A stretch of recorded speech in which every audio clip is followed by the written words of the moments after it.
And we are live. Welcome back, everybody, to Beyond the Tool Belt, episode 308. I am your host, Ty Backer, and thank you for joining us again on this Wednesday edition. We will be back after our short intro from our sponsors. TC Backer, TC Backer. Roofing, siding, windows, gutter, solar. Roofing, siding, windows, gutter, solar. TC Backer, TC Backer.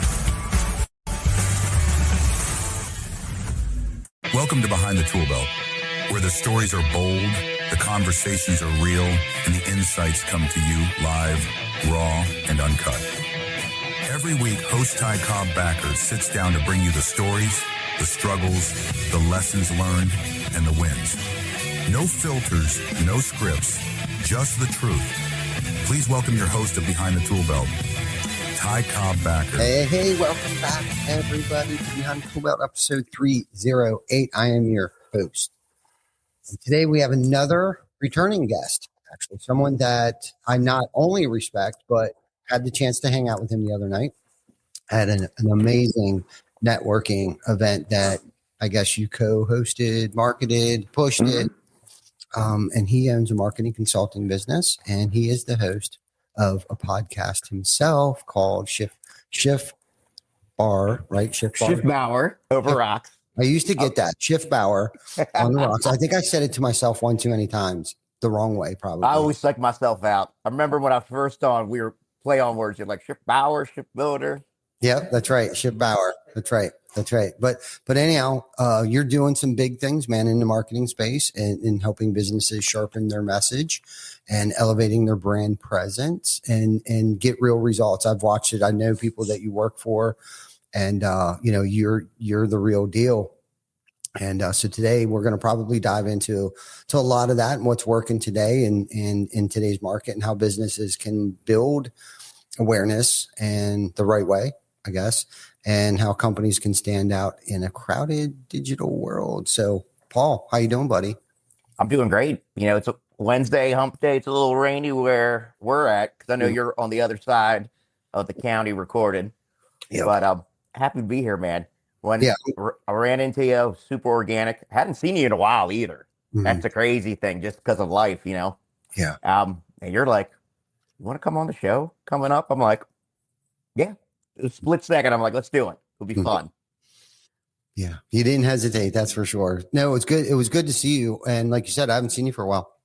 But we were doing a lot of traveling. You know, we'd come into town for a day or two, sometimes a week, and then we'd go back out on the road. And between expansion with TC Backer and then taking the podcast on the road there for a while, and this season, because right now it's roofing convention season. This season, we decided to just focus locally.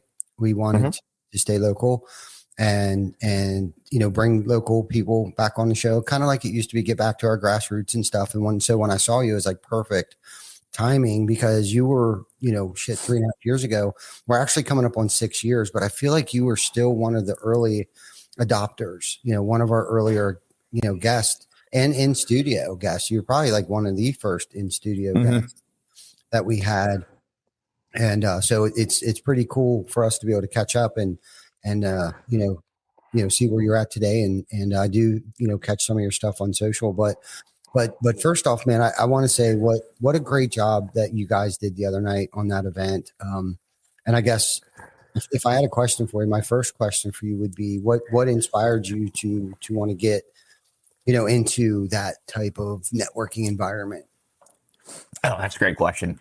So it's a little twofold. So just in general, time for those checking this out, maybe live or at a later date. To me, marketing is about community at the end of the day. If I say one word, it's communal. And people might think marketing is not community. Well, it is at the end of the day. You're connecting with folks, demonstrating value or showcasing certain features, whatever your product, service, or brand might be. And it's that connection point. And that's what community is at the end of the day. It doesn't have to be a necessary digital ad. It's, real life and in person, like us running into each other. And ironically, we're a digital marketing focused consultancy, but I've gotten most of my business generated to date doing this about 7.5 years full time, just doing good work, meeting people in person, old school, man. It's Yeah. that communal aspect.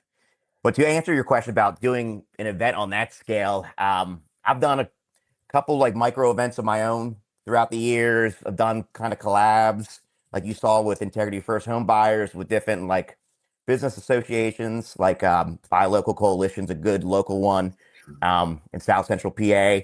But it was really funny and organic how that came about. Matthew Toth, business development specialist over at Integrity. Um, we got lunch right at the beginning of October, and we're just kind of this networking, man. What are your goals? What are vice versa? What are you doing for your business at Integrity for those guys? And what am I building over here? And I told him I have a big desire to do kind of more events on a larger scale, like I've done them in the past, but like moving into 2026. And he sits for a second. Remember, I'm eating a crab cake at White Rose Bar and Grill. And he's like, "Do you want to help me partner up on this event?" So I'm like, "What do you mean by partner? You know, you need want a sponsored table?" He's like, "No, no, no, no, partner. Like, really put your name on it, push, promote it, Mhm. co-host it." I sat for a second, just like I sat looking at you or stood looking at you. I'm in. Let's do it. Mhm. Because to me, it just would be beneficial to all parties involved and just the community at large. If I could bring some people in my network who might not be familiar with the kind of events Integrity has hosted and what they kind of want to do long term in their respective network. We were talking kind of pre-call. It seemed like a hit for just the general attendee, where that might have been really their first kind of like evening networking event seminar. And then, folks like you and some of the other like partners where, they were there present, having tables, representing their businesses, where there's a lot of shared value. And I think there's a lot of shared tension.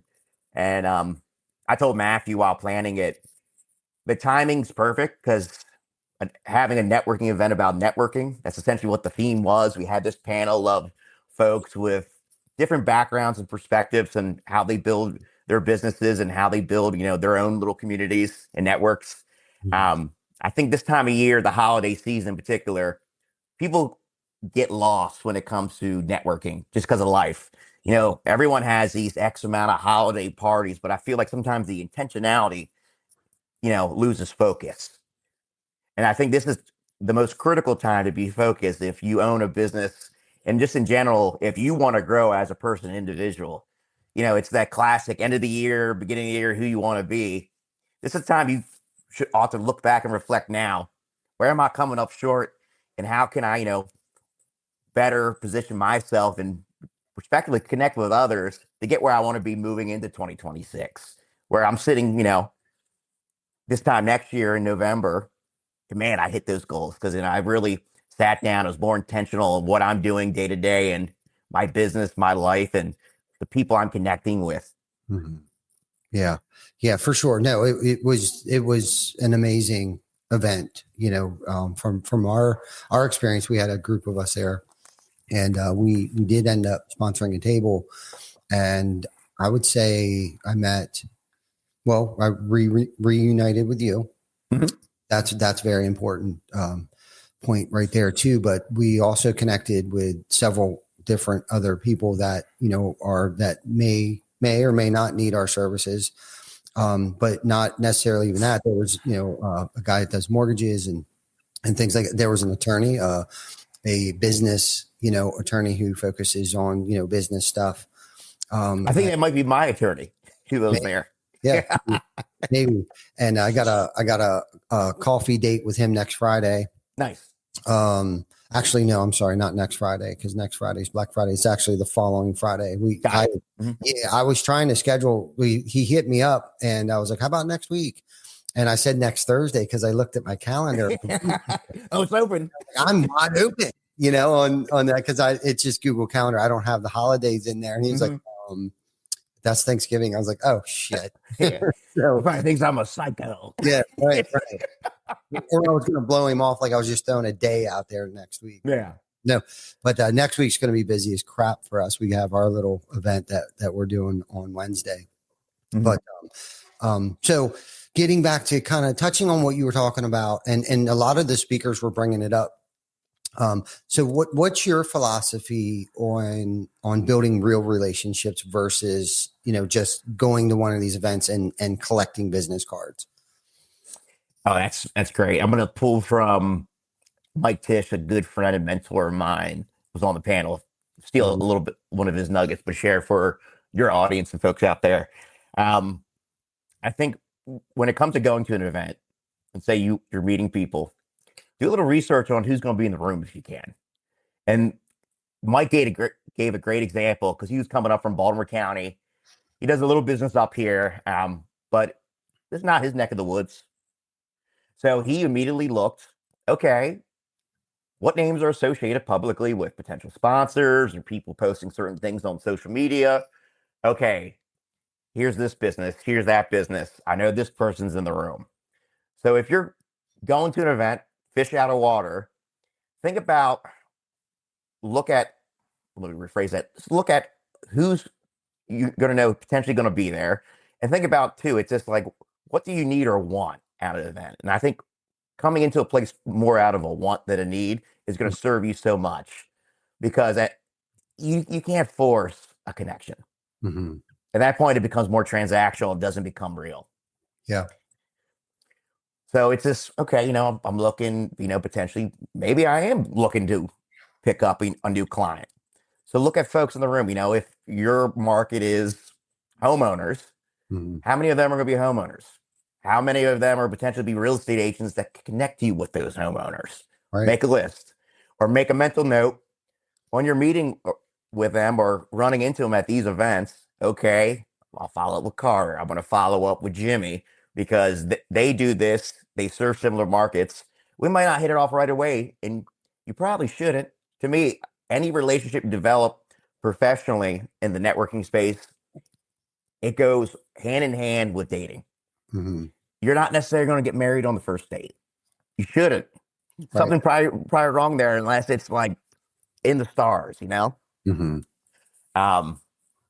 But it's planting those seeds and just being really intentional. One thing, and people always look at me funny, so I do have some older business cards, but I intentionally 9 times out of 10 don't bring them to events, Ty, Mm-hmm. because it's the classic. I got a card. It's a mental note potentially to follow up with someone. But if I'm talking to someone 10, 20 minutes and we feel like there could be a next step or there's an initial connection, schedule that lunch, schedule that coffee, schedule that Zoom call where, hey, we talked about this. Why don't we just set up right now? Yeah. Yeah. No, I agree. That's why I asked you that question, because I know you didn't have any business cards with you. And it's like you said, planting seeds, putting yourself out there, stepping outside your comfort zone, doing some research, like you said, to see what type of networking event am I going to? And fortunately, we kind of knew what we were getting, involved with when we decided to go to that. And I'll be honest with you, I wasn't going there to see what I could actually get out of it. Mm-hmm. We were going with the intention of what we could bring to the table.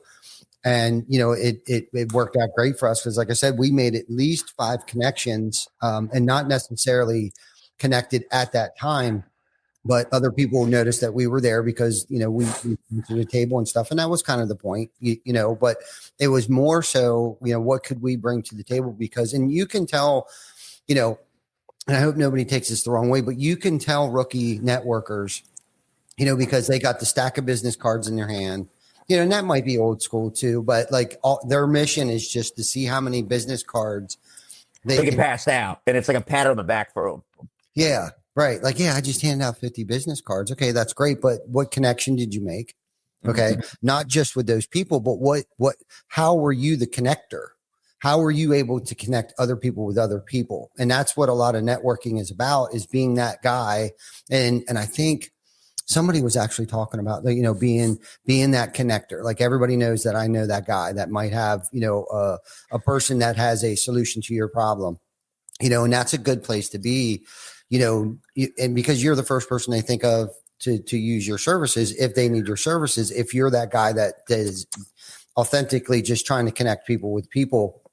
But I think it's the conversations that you have, and it wasn't how many people that I got to talk to. It was the quality of the conversations with the people that I had when I was there, I think is what really, affected me, personally. While there. And I know some of our team members were connecting with people too. And it seemed like we were having conversations, with individuals, the, 2 or 3 individuals, the entire time we were there, not, going around the whole room, trying to see how many business cards we could hand out, but being super intentional with the conversation that we were having, because I didn't want people to think, if my eyes were focused someplace else as they were having a conversation with me. And I think somebody else brought that up. There was a lot, and the speakers that were there, they were dropping some good nuggets. And getting back to, and then there's the flip side to that too. And for those of you that may have read Grant Cardone's 10X book, he says any room that you should walk into, he says, who's got the first thought that should go through your head is who's got my money? Yeah. Which isn't bad either. You know what I mean, at the end of the day, and that's just being authentic. You know what I mean? It's at the end of the day, we're in business. Yeah, right. And that's a great book. And it doesn't necessarily have to be a networking event, but anywhere. And I think somebody touched on it. You could be standing in line at McDonald's. You could be, waiting to enter an elevator or in an elevator with other people. Just have conversations. That's networking, is just having a conversation with people and making an impression, hopefully a good impression on somebody, because you never know if you're going to run into them again or where that conversation is actually going to take you, because you never know who you're standing next to. You really don't. And you can't always judge a book by its cover either. One of the funniest things in terms of my business career, I mentioned it on our first edition, me coming on here, used to go to like all these trade shows for home furnishings. And we had a gentleman who did some like commission sales for us. And he essentially helped tee up a deal for us where he was talking to a gentleman at this like sales agency where he would pinpoint brands to these big online vendors. It was over a chicken panini sandwich in like the little like makeshift cafeteria, where he wasn't like trying to hard sell this guy, Steve, at the booth, or, hey, you looking to come by our booth? Talking about what they were eating, and then why you're here. Tell me more about you. How long have you been coming to High Point? Just actually being real. And it sounds so simple, but at the end of the day, it's people read through that. And a big thing, especially as I've gotten older, Ty, when I see younger people in the room, or to see people I know where they're uncomfortable or awkward because like they're getting out of their comfort zone. I think the best thing you can do is be real with someone and just try to make them feel comfortable in that room. So that was like my big thing helping co-host that event was, okay, I know X amount of people are coming here. Make sure they're talking to someone, or they're engaged, or getting out of their comfort zone, or this is new to them. Because I had a handful of colleagues and friends, for that matter, in the room where, they haven't come necessarily to an event like this. They've done networking, but is it just like BNI? Is it like that? No, this is a different kind of format. Come, and you want to be real and make people feel comfortable. It's a slam dunk. I don't care what setting you're in. Yeah, for sure. And there's that old saying, and this is true for marketing as well too. It's, if you try to talk to everyone, you end up talking to no one. No one. Yeah, exactly. Yeah, exactly. So speaking of marketing, how do you help companies identify, who their audience is? Okay, I love that you teed it up that way, because you got my brain stirring as soon as you said not being everything to everybody. So just a little context.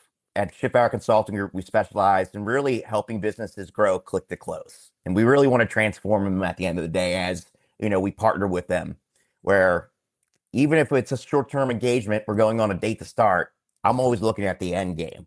If they are a partner, if we have similar values, if we really jive and we're getting results, they like it, we like it, let's keep growing, man. I want to take you to a pre-revenue company to that, 3 to get your first million, get to that 5 million mark. Mm-hmm. But to answer your question, I love this. I do a lot of it in really the initial sales, discovery process, but really go more in depth as we're onboarding, really getting to know folks more intimately. I'm like, what makes you special? What makes you different? And then in the trades, I'm sure you hear it all the time, going to these different conventions or guys talking to you with the elevator pitches. We're gas certified. We have 30 years of experience and we believe in quality. Mm-hmm. Okay. How many other guys are saying that in your space? Yeah. Same message. Yeah. Yeah. We rework that. You leverage your experience to help homeowners, with families have peace of mind Mm-hmm. in the Dallastown area. Mm-hmm. That's way more specific where we want to put a bunch of roofs on everyone we can. And we've been doing this for years. Mm-hmm. Yeah. And oh, by the way, this is how some secondary details, we focus maybe on the Dallastown community. I'm just using that as an random example, Right. But we get back to the community. We actually are very local and family driven because we serve primarily homeowners who are families. That really further ties it in. Yeah. So Would you say that's the biggest mistake that most companies make, is that it's the same wash and repeat messaging Mhm. that, marketers, I guess, and have been using that tactic 30 years and we're certified in this and fifth generation, with the same, and it's like you see Facebook ads, and we talk about this a lot because we do most of our Mhm. marketing in-house, and it's like you see that same roof. You see that same roof being tore off. You see that same group of people up on the roof, all wearing different colored shirts, and it's all the same.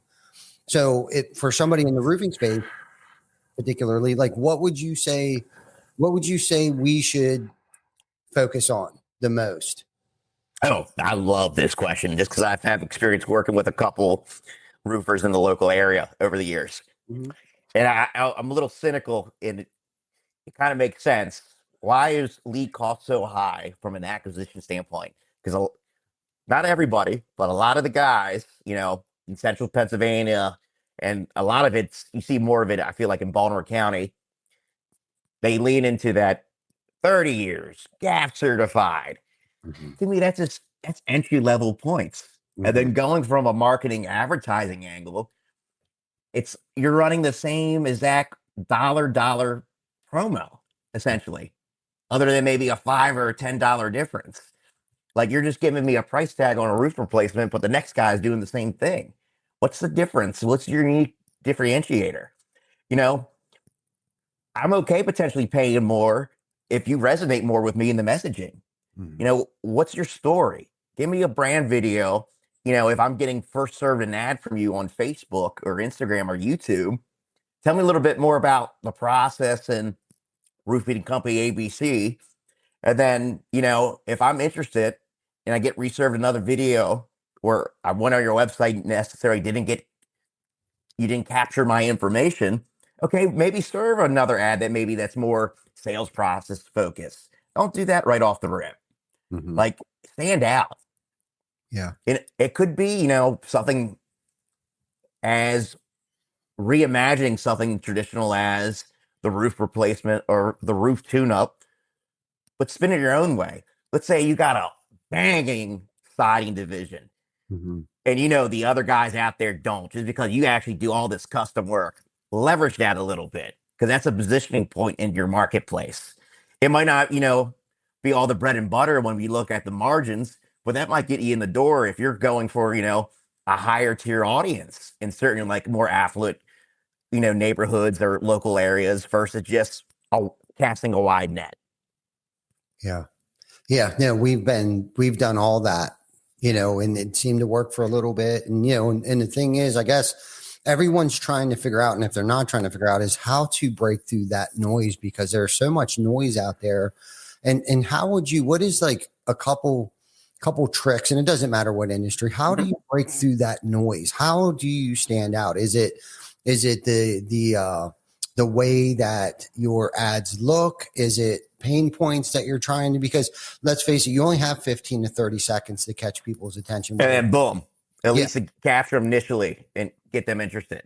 Yeah, right. So how do you break through that noise? If you were starting a business today, redoing a business now, what would you do to break through that noise to make yourself unique?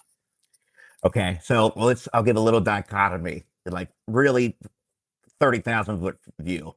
Mm-hmm. So let's just say I'll use HVAC to switch it up a little bit. Mm-hmm. Very similar home service kind of vertical.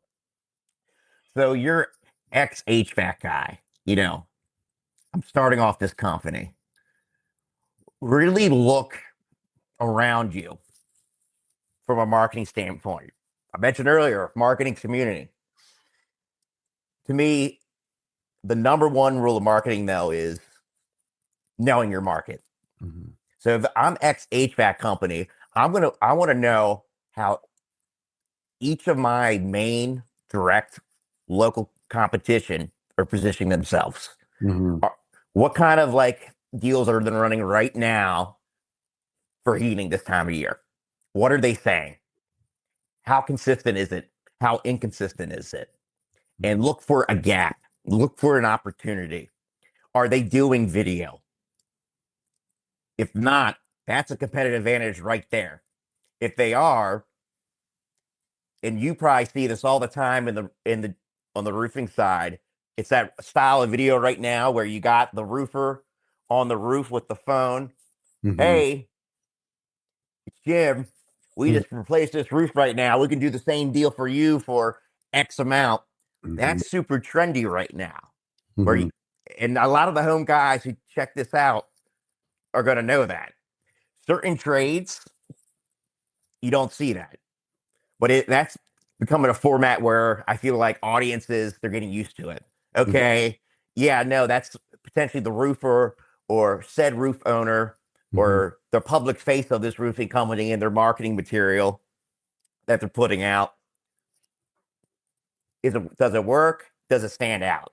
Mm-hmm. You got to look at, and it's a science in a way, Ty, and for folks listening out there, where to really break through the noise, it's understanding what people are doing and not doing, putting it as simple as that, and then testing. There's been over the years where we'll run, 5 different creatives and various variants for a home service company. And a lot of the time I'm like, this one's going to stick, and it sticks. But sometimes, man, you have this general graphic that would beat a video, and you're like, okay, it's resonating, it's working. We're able to track lead flow directly from this compared to some of the other ads. And they're actually booking jobs from it. Keep running it. So when something is working, when you are starting to break through the noise, don't get too cute until it doesn't become relevant anymore. That's where I feel like other folks sometimes too, it's something's working and then they want to play around with it because they get bored. It's objectively, it's ego. It's like, man, like that ad's kind of old. We could do something better. Yeah, do something better and test against it from a creative standpoint or an ad copy standpoint. But but don't reinvent the wheel. If it's still going to work, keep running it. Yeah.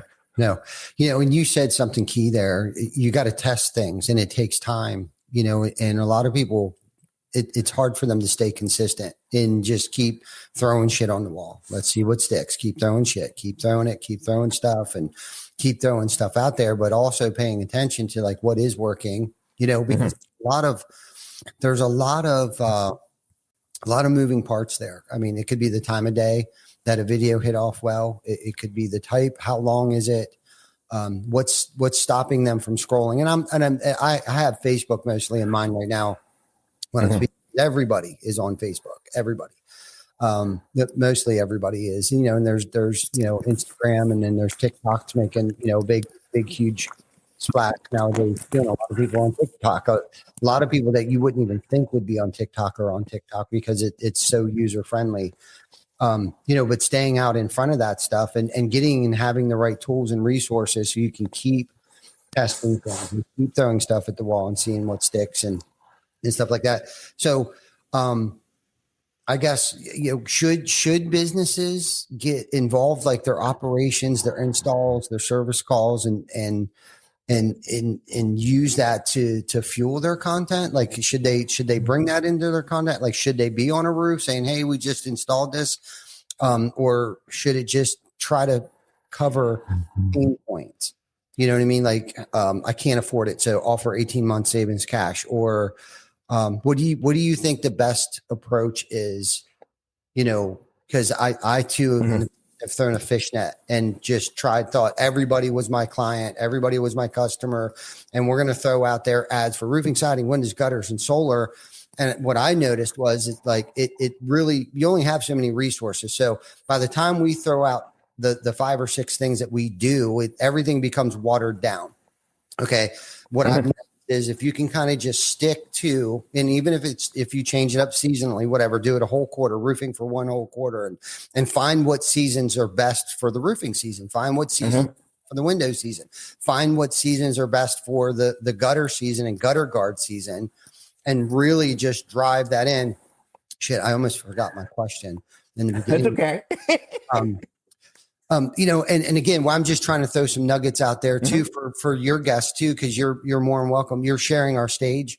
Yeah, now I'm going to be sending this to folks in general, where I might send this to a few guys I've been talking to where they've been on the fence. I'm like, pretty much, we're just giving a marketing talk right now, live time, which I think is really cool. Yeah, me too. And both have been doing this for a long time, and things change, things evolve.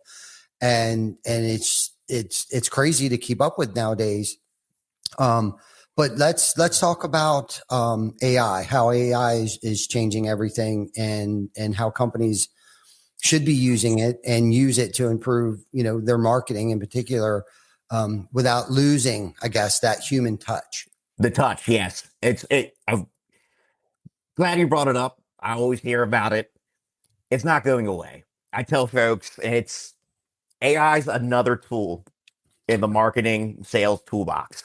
It might not necessarily be the end all be all 5-10 years from now in terms of how you grow your business, depending on what your business is, who you are as a brand at its core, but it's a tool and you should know how to use it for you and how to best connect with folks. It's funny you asked that in particular, though. John, my long-term, essentially, business partner, been on almost every project for the past 7.5 years I've been doing this. Shout out to him. He sent a note last night about a client with their Google My Business listing. This is the organic rankings.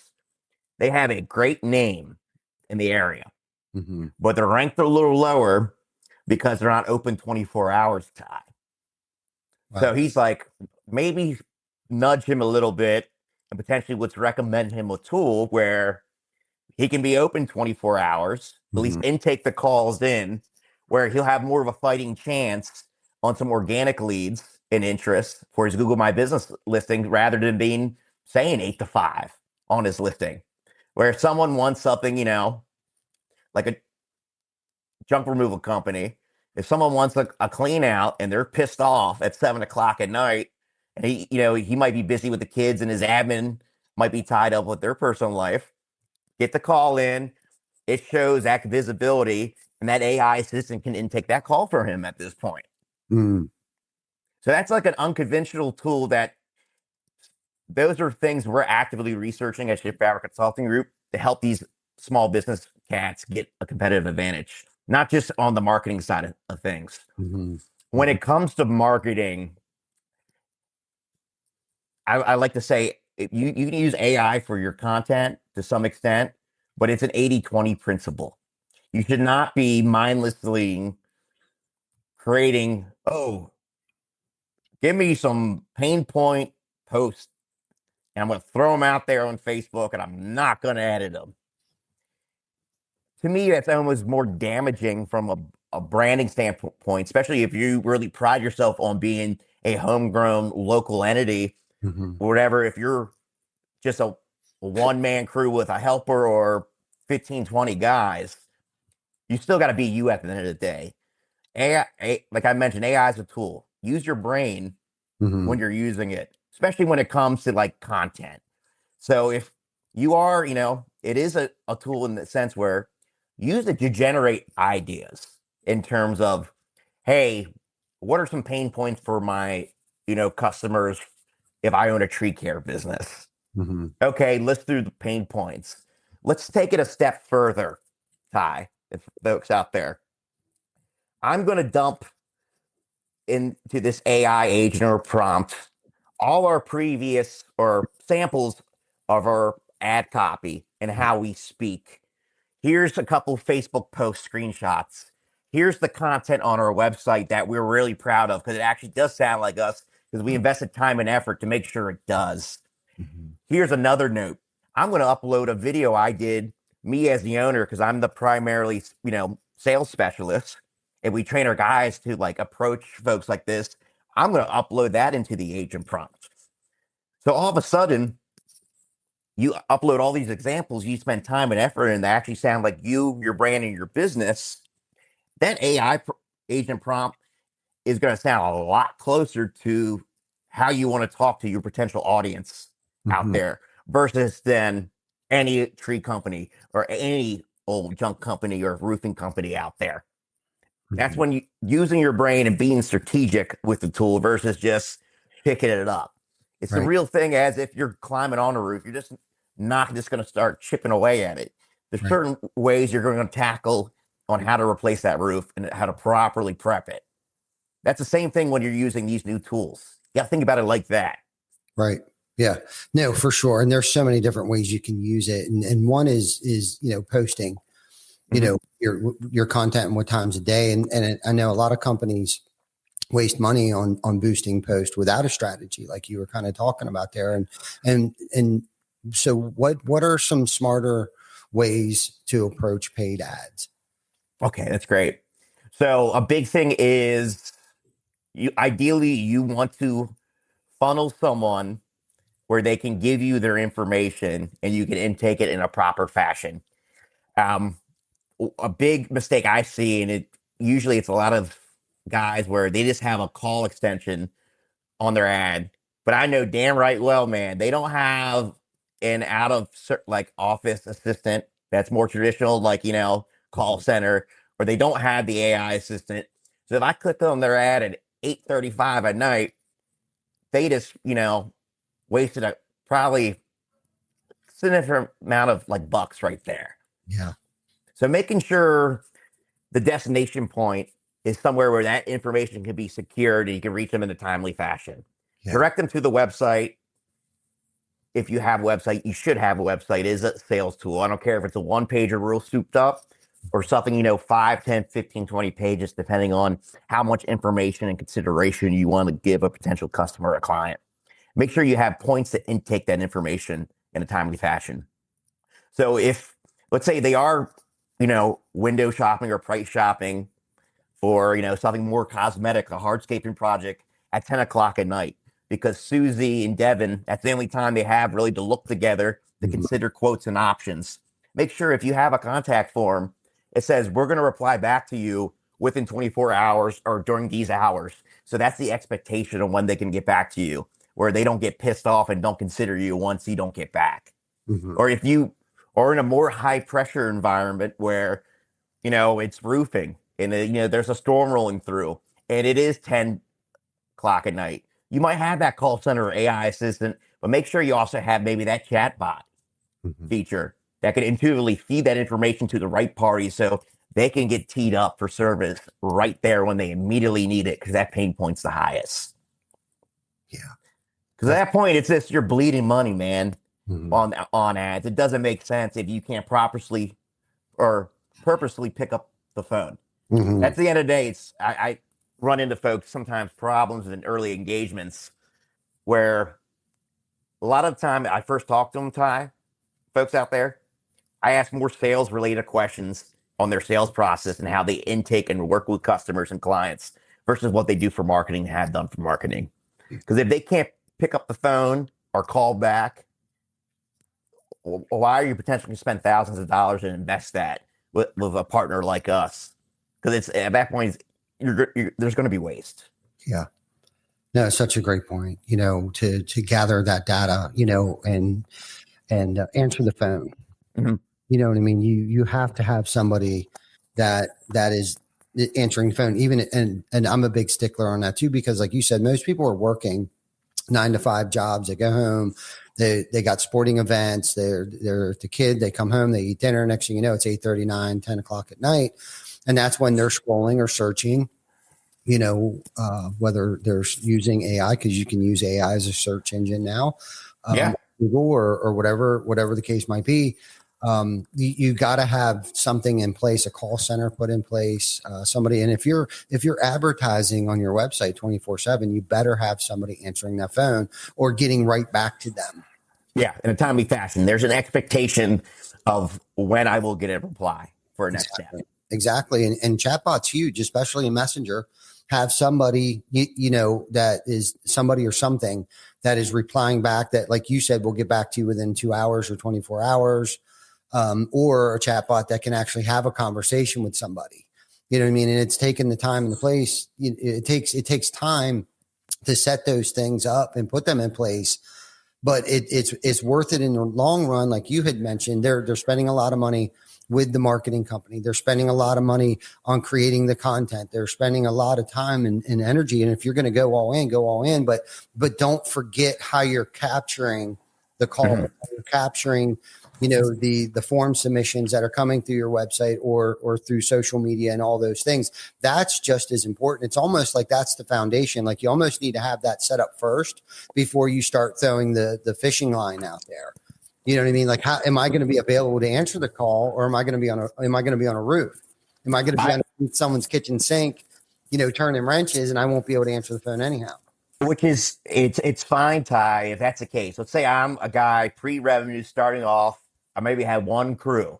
Mm-hmm. I ask them who picks up the phone. Mm-hmm. And they say me, I'm like, let's have a conversation about that before we even press play. Absolutely. I'm like, here's the expectation. If we primarily push ads to your phone and you don't pick up right away, the chance of you being considered is going to go down. Mm-hmm. Mm-hmm. So we want to give them either the option where they can go to the website and fill everything out, or where something can be captured on their own accord. Or two, it's just you gotta know there's the risk where if you're on a roof and doing this and not capturing every call, we're gonna have a conversation down the road in our first phase of our engagement. If you're like, man, I'm not closing any business, well, we're able to track 30 calls from Google Ads data that we have set up in analytics for you. Mm-hmm. 90% of them are 717 numbers where even if our early campaign, we're really hitting the marks. We see some high intention calls coming in, a minute, 2 minutes, 4, 5, 10 minutes. Mm-hmm. What's up with all these calls that weren't answered when I see the 717 numbers? Did you call them back? And a lot of times it's this accountability thing with folks that I have. It's like, nah, I didn't get back to it yet. I'm like, why not? Mm-hmm. Especially if this is a goal for you to grow your business, depending on what those goals that may look like for those folks. Absolutely. So what KPI should a business, really be tracking? And because I know it's not just the likes and the comments and the impressions and stuff like that. So what KPIs should we be following? If it's truly growth from a revenue standpoint, it's what's my cost per lead? Mm-hmm. And that is a number in itself. So it's figuring out what's the cost per call over X amount of seconds, how many calls are you getting, and then getting qualitative feedback from those folks and yourself, more importantly, internally.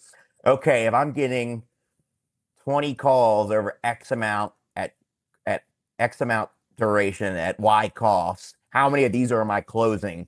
And then I have now a tracker doing this for 3 months. Is this scalable? And if the front end lead cost is good, but the actual close cost in terms of getting an estimate and getting the job is bad, it's looking more internally at that point. Is it something with my sales process? Is it something with my delivery of that estimate to close the door? What are the objections if I'm not getting that business at the Mhm. end of the day. When we start with folks, Ty, for folks out there, we focus on that first initial lead cost. What's your cost per call? Mhm. If we set up analytics properly, what's that cost per lead coming in your website or contact form?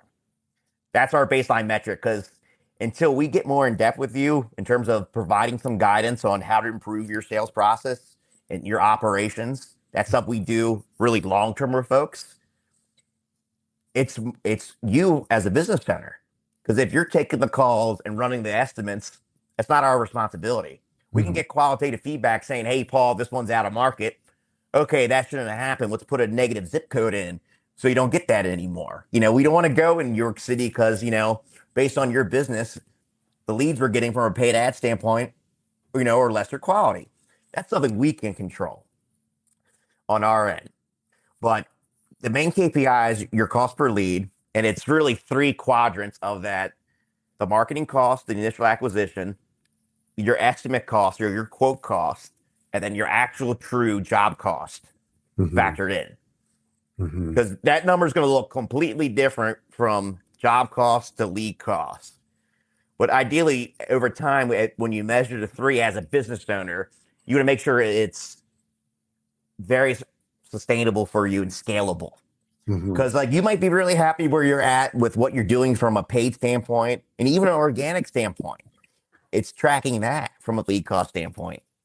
So it's this what goes in organic. It's a little more naive, a little more ambiguous, but it's usually time and effort. Yeah. If you're a bigger, home service company, maybe 5 to 10 million a year, and you got a marketing coordinator or manager on staff, what activities are they doing? If they're not handling the paid stuff from an organic standpoint to generate or further generate organic business for you. And Mhm. you need to evaluate that in terms of their salary and in terms of like their time and effort. Yeah. No. So much good stuff that you reviewed there. And the one thing that kept going through my head, it's a little bit overwhelming because the second it's kind of twofold here. The second that you think you have it figured out, there it's neither one of those facets are static. No, It's it's it's ever changing, it's very fluid. Like what was making the phone ring 6 months ago may not make the phone ring today. especially in the trades, because Yeah. you have the given seasonality, especially in the Northeast market. Yeah. Like we pinpoint it in most trades where there's different little pockets with roofing versus maybe your traditional tree guys. Yeah. But I mean, we kind of know it as like the back of our hand where January through February is the lowest for most of the folks in our main book in the Yeah. trades. Yeah. So it's just like if we're working with someone long term, how do they be proactive and get ahead Mhm. at the end of summer into fall with the marketing programs and initiatives to putting out? So what are we doing paid? What are you going to do, or how can we help you on some of the stuff where where let's get more out of your current book? So you Yeah. got an email list of past customers. What can we do to nurture them to maybe set some stuff up over the winter or in the early spring to kind of get you through that lull? Yeah. Yeah. No, you always got to be thinking about it. If you're just now thinking, now's the time is the season where you should be thinking about next year's marketing. You should have Yes, things in place, already things in motion. Like shit, you should have had them in the beginning of Q4 at the end of Q3. correct. And I know it's hard. I know it is. And January will be here before we know it. But and I'm not saying January is too late to start thinking about this, because you do have January, February, and March, at least in our seasonal trade that we're in. But I've sat here in this office January 1st. That Monday morning was like, dude, I didn't even think about what we were going to do for 20, whatever year that was. Mhm. That was the last time. Because you're running and gunning, and it's just like Yeah. I'm sure you probably sat where this kind of sucks right now. Yeah. I wish I thought I had or thought a little differently about this. Of course, because none of this stuff happens overnight, and what you're doing eventually is you're creating brand awareness, and I think that's what's helped us, carry through where a lot of other people, have been slower. We've remained steady or busier than usual because of our community involvement. So what role does community involvement play in brand awareness, and how can companies get it right so it's not cheesy? It's got to be them. Because sometimes cheesy to one company is not going to be cheesy to another company that it's brand and audience tie. Mm-hmm. And that's okay. But you shouldn't be doing everything that, someone else is doing necessarily. Make sure it's still you. Mm-hmm. And it comes back to like even networking in person 101. Be real. Mm-hmm. I think a great example in the local South Central market of a home business is Jared Fetro, You Relax Moving. He's got his shtick, he's got his skits, but they work for his brand. Personally, in You Relax as a business where it's fun, family oriented, they do things throughout the year to support that mission, and it's consistent in their marketing and messaging. But at the end of the day, it's like, yeah, we're going to take care of your family. We're going to have a little fun doing it, but we also are experts, and here's some of the technical stuff that we do. If another moving company was trying to do what You Relax is doing with all the skits in the same vein, be like, wait, aren't these other guys doing it? That's kind of a little corny, Mm-hmm. Yeah, no, for sure. And it kind of comes back to that example when you asked me about like roofing in general. You don't want to sound like all the other roofers. No. And no, it's hard. I mean, because there's so much noise out there and everybody's posting the same shit, the warranties, and it's family owned and operated. And, this is the people buy from companies, don't buy from companies, I should say, that, they buy from the brand that they recognize and they trust. Awareness is the first step in the relationship. So anybody that's getting started in this, like what is your brand going to be? What is your lasting impression going to be? And if I had to do it all over again, I would be super intentional about that. Like it took me a good 4 or 5 years to figure out my why, like the company's why, and create a culture. And we've lived that for, the past 12, 15 years, but it unfortunately had taken me, because we didn't have social media back then. We really didn't. We had Yellow Book. Yellow Book finally went digital and started creating, websites and things like that. So it was a lot of word of mouth, wrap trucks, yard signs, door hangers. And we still use a lot of that traditional brand awareness, that omnipresence. But what is your messaging now that you have, digital marketing and stuff like that? And it's so much easier now to reach, but you got to make sure it all matches too. Like you can't have a color of something on this and a color of something. And I'm not saying pattern interrupt isn't good over time, but you shouldn't even be thinking about that yet until, you're well established. It's branding 101. And I've seen it so much over my career, and I've been very blessed to have a couple mentors in the branding space where these guys are like savants, where they've done like Fortune 100 corporate branding, and be able to kind of early on in my career work under them projects and kind of shadow them for me to get more experience just in how to run an agency and how to interface with clients, and really the most important thing, brand. Good marketing can only take branding so far. If you don't know who you are and you're saying you're the best HVAC guy, but you also offer plumbing and electrical, you're going to get lost in the sauce, buddy. Hone in on what you do best. I mentioned the example where it's a little outside the box, but like if you're serving an affluent area and some people are more intentional with their sidings and windows, lean on that. Even if they're not your moneymaker, that's roofing's where you make your moneymaker when you go out on the sales side and have that conversation with those folks. That's where we're going to make the bread at the end of the day and pay the bills. Yeah, true. Because I've seen guys, especially in the roofing industry, where they really don't have a brand other than those 30 years gaff. Yeah, they don't know who they are. They think it's just because they can throw a roof on, they should be making money, and they do, but if they really honed in on self-reflecting and honestly thinking objectively, here's a couple questions to consider for folks out there with branding. I'll give this nugget. What would you want one of your customers to say about you?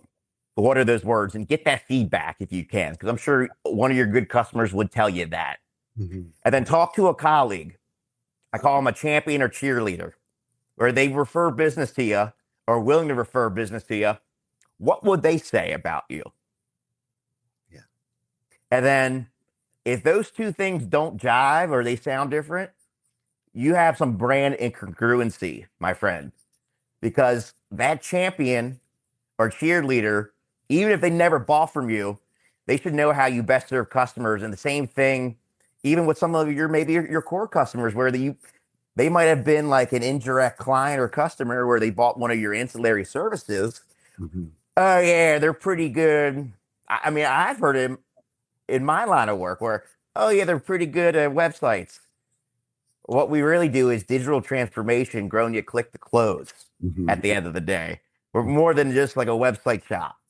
That Right. was some branding congruency, me starting off a couple years ago. Or like, man, I had to look a little inward.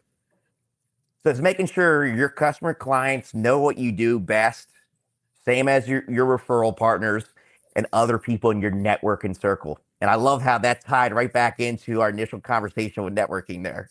Yeah, absolutely. Absolutely. Yeah. It's humanizing the brand. You Mhm. know, it's people trust people. You know, people do business with people they know, they like, they trust. And how do you get them to do all those things? You know, and it's the companies that are, you know, showing their team, their culture, their values. And those are the companies that are going to win today. You know, Yes. it truly is. And if you can wrap that up and tie a nice little neat bow on it and you know, hit the pain points and the call to action in 15 seconds, like you're going to win the battle. And Yep. it's hard because we live in an Amazon world today. People don't want to watch you know, a 30-second. I mean, it's tough to get them to watch a whole 30-second, you know, anything over 30 seconds, forget about it. They're not, they're going to keep scrolling. And, you know, so that's just kind of my spin on it. But it's like I said, there's ebbs and flows with it, and it's very fluid. It's nothing. Yeah, it's not static at all. You know, AI is changing, and it's changing our industry fast. I mean, we use it in just about every facet. From we're building out our own AI right now for our company. You know, SOPs, KPIs, everything. Good. um, you know, and as far in terms of how we're creating the content and when the content's being put out and what platforms the content's being placed on at what times a day and all these things that, you know, blog post writing. I mean, shit, AI can bust out 500 in 5 minutes, you know, blog posts, Yeah. outside of paying an individual, you know, to write 5 a day, maybe, you know, back in not that long ago, but you know, like you said, getting back to the networking thing, you know, marketing isn't just digital. You know, it's you know, and your event proved that. You know, real people connecting with you know, real people, and which creates real momentum. You know, Mhm. I felt the momentum once we left there, so that was good. And is there? We're getting ready to come up on that hour mark, and I know you got a hard stop here. Is there anything else that you want to throw out there quick? Another little nugget. Biggest thing I can say is if you're a business owner and you're not happy or pleased with where you're at now, you need to think about where you want to be in 12 months. Mm-hmm. I know a lot of guys out there, even guys who are bigger. There's a lot going on in the economy and the seasonality right now. You might be thinking, just get through the winter, give me the spring. Mm-hmm. Where do you want to be in 12 months? And look at it objectively, what you're doing, marketing, advertising, and sales, first and foremost. And then the operations are going to support a lot of the gaps that still might be occurring in those three like business quadrants. Marketing, advertising, you can lump into one, but that's where I would really stress is this is time for reflection, but action. Where a lot of things you want to be doing, J1, you Mm-hmm. should be doing them before you put those Christmas presents under the tree this year. Mm-hmm. Get serious about who you want to be.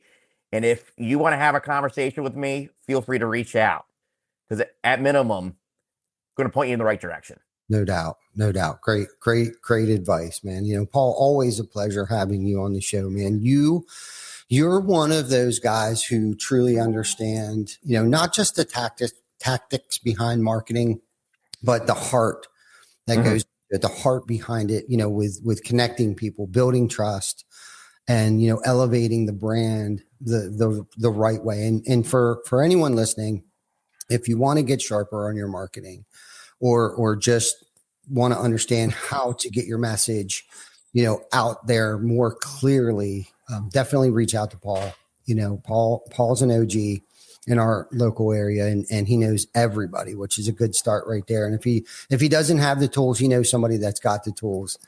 You know, and thanks for tuning in, everybody, to this episode of Behind the Tool Belt, and make sure that you like, love, subscribe, share this out, and leave us a review, and Paul, we'll put your website in our comments. That way, if anybody wants to reach out to you that might listen to this later, they'll be able to hook you up.